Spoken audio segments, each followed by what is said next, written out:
I give the floor to the representative of Pakistan. Mr. President, we are compelled to respond to a state that cannot decide whether to masquerade as the world's largest democracy or expose itself as the world's largest factory of disinformation. Year after year, India drags its bundle of recycled falsehoods to this forum, but let me set the record straight.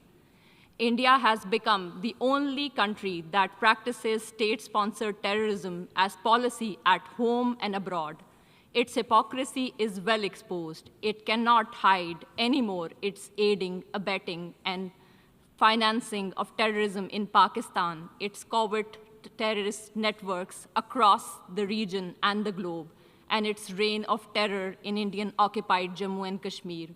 Through its proxies like TTP, BLA, and Majid Brigade, Indian-sponsored terrorism has not just claimed lives of thousands of innocent civilians in Pakistan, it has turned places of worship, learning, and livelihood into sites of carnage.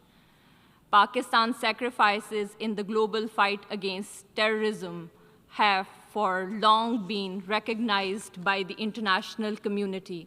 This forum certainly needs no sermon from an aggressor, occupier, and perpetrator of state-sponsored terrorism.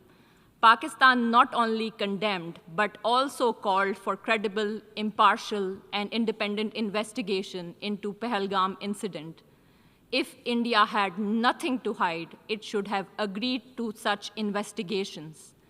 After the incident, despite calls for restraint, dialogue, and diplomacy by the international community, India escalated the situation and committed unwarranted aggression against Pakistan from 7 to 10 May 2025, killing innocent men, women, and children.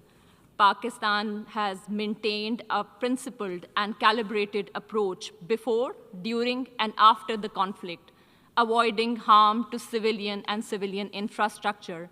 India's reckless brinkmanship and provocative posturing exposed its hegemonic ambitions. When its adventurism collapsed into defeat, it resorted to excuses, but the truth could not be concealed. The bubble of hubris has been burst, the myths of military might shattered, and the irrefutable evidence of Indian losses has been provided and well documented by the international community. India's holding in abeyance of the Indus Waters Treaty has unmasked it as a blatant violator of international law. By weaponizing water, which is a lifeline for 240 million people of Pakistan, it has demonstrated that it is a state that threatens regional peace, denies millions right to water, and breaches the sanctity of a humanitarian treaty.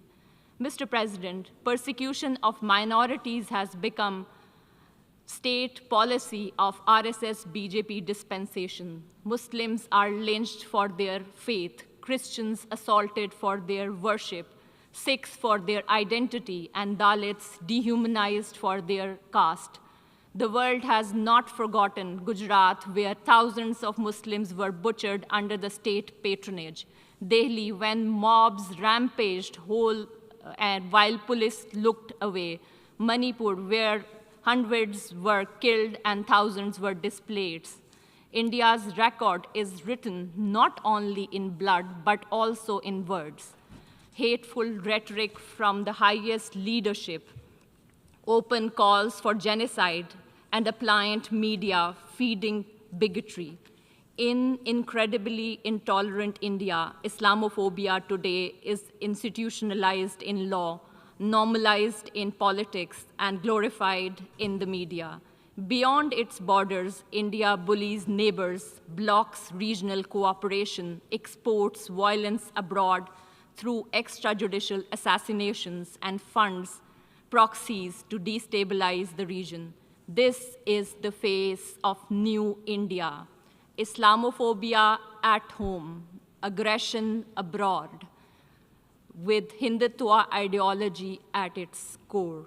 Mr. President, while denial and distortions are India's chosen weapons, no fabrication can alter a simple truth. Jammu and Kashmir is not and has never been an integral part of India.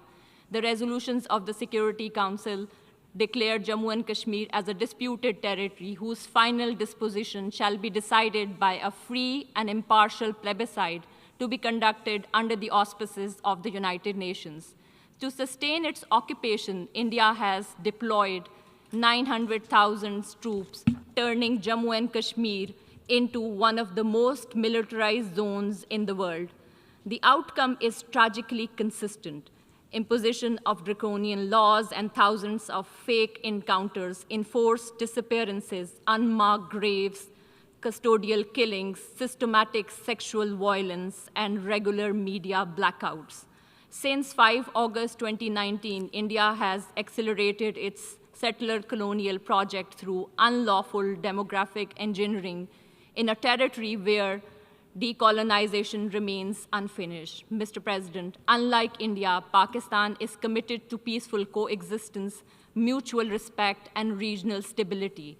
But we have made it absolutely clear India has no license to violate our territorial integrity and sovereignty and kill innocent civilians. If aggression is imposed on us, we will respond, and we do that with courage, resolve, and strength, as we did in Operation Banyanul Marsoos. Pakistan will continue to expose India's hypocrisy, its occupation, double standards, denial of human rights to the Kashmiris, and its disinformation war. We will not let hollowed rhetoric distract from the core issue. The people of Jammu and Kashmir deserve justice, dignity, and freedom by exercising their right to self-determination, and they shall have freedom one day. I thank you. I now give the floor to the representative of India. Mr. President, this assembly witnessed absurd theatrics in the morning from the Prime Minister of Pakistan, who once again glorified terrorism that is so central to their foreign policy. However, no degree of drama and no level of lies can conceal the facts. This is the very same Pakistan which, at the UN Security Council on 25th April 2025, shielded the resistance front, a Pakistani-sponsored terror outfit, from the responsibility of carrying out the barbaric massacre of tourists in the Indian Union territory of Jammu and Kashmir.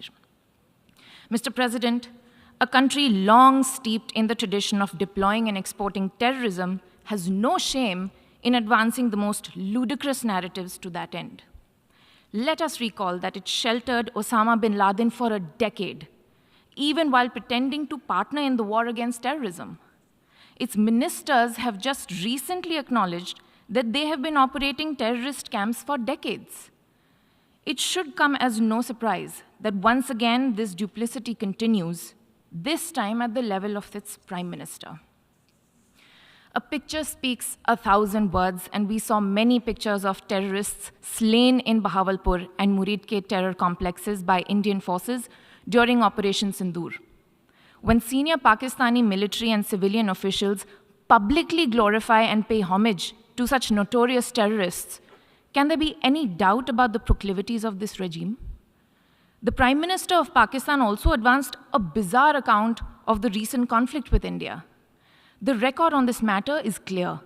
Till 9th May, Pakistan was threatening more attacks on India, but on 10th May, its military pleaded with us directly for a cessation to the fighting.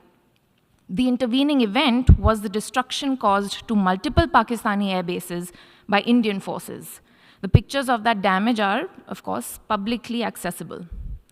If destroyed runways and burnt-out hangars look like victory, as the Prime Minister claimed, Pakistan is welcome to enjoy it.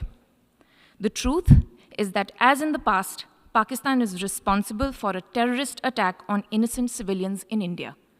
We have exercised the right to defend our people against such actions and have brought the organizers and perpetrators to justice. The Pakistani Prime Minister has spoken about wanting peace with India. If he is indeed sincere, the pathway is clear. Pakistan must immediately shut down all terrorist camps and hand over to us terrorists wanted in India.